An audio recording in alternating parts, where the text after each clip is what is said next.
আবার ফিরে এলাম অমলকান্তি এই আলোচনায়।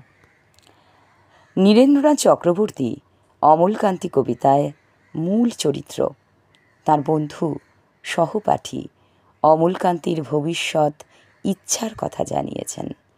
অমলকান্তি কবির একজন সহপাঠী। অন্যান্য সহপাঠীদের ভবিষ্যৎ ইচ্ছা পূরণ হলেও অমলকান্তির পূরণ হয়নি।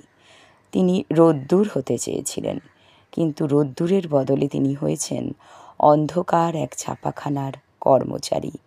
কবির সঙ্গে তিনি মাঝে মাঝে গল্প করতে আসতেন। কবি সহপাঠীরা কেউ ডাক্তার, মাস্টার, উকিল হয়েছেন, কিন্তু তাদের পেশার যদি কোনো অদল বদল ঘটত তাহলে কিছু এসে যেত না, কারণ তাতেও তাদের জীবনযাত্রা প্রায় এক রকম চলত।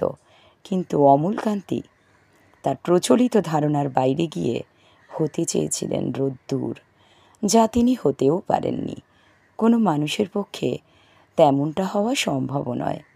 শেষ পর্যন্ত তাই ছাপাখানায় এক কর্মচারী হতে হয়েছে। নীরেন্দ্রনাথ চক্রবর্তী তার এই কবিতায় ছাত্রাবস্থায় মানুষের যে লক্ষ্য থাকে, যে ভাবনা থাকে, যে চিন্তা থাকে, তা অনেকের মধ্যে পূরণ হয়, অনেকের সে স্বপ্ন পূরণ হয় না। এই তথ্যটুকুনি আমাদের কাছে সুন্দরভাবে প্রকাশ করেছেন।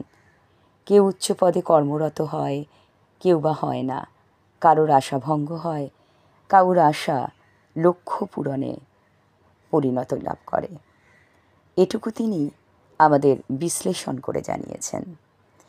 এই কবিতাতে রূপকের আশ্রয় নিয়ে একটা ব্যঞ্জনাধর্মী নামকরণ করা হয়েছে। কবিতায় যিনি অমলকান্তি, তিনি কেমন ধরনের?